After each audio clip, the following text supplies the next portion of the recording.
असं म्हणतात पार्वती मातेने 21 वर्ष महादेवांसाठी तपश्चर्या केली. नदीच्या काठावरती बसून वाळूची पिंड करून त्याच्यापुढे अशी तपश्चर्या केली आणि तिथं फक्त त्यांच्याकडे कशाची पाने होती तर रुईची पाने आणि रुईच्या पानावरती त्यांनी 21 वर्ष तपश्चर्या केली. तेव्हा महादेव त्यांना प्रसन्न झाले.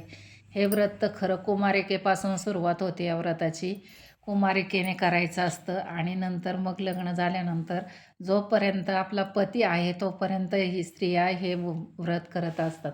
तर चला, आज माझ्या घरात सुद्धा हरतालिकेची पूजा असते.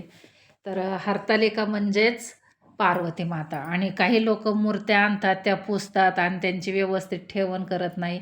हरतालिका म्हणजेच आपण, आणि महादेवाची पिंड म्हणजे वाळूची. आणि जिकडं शहर वस्तीला वाळू मिळत नाही तिथं तांदळाची पिंड करायची आणि तेच तांदूळ पक्ष्यांना खायला घालायचं.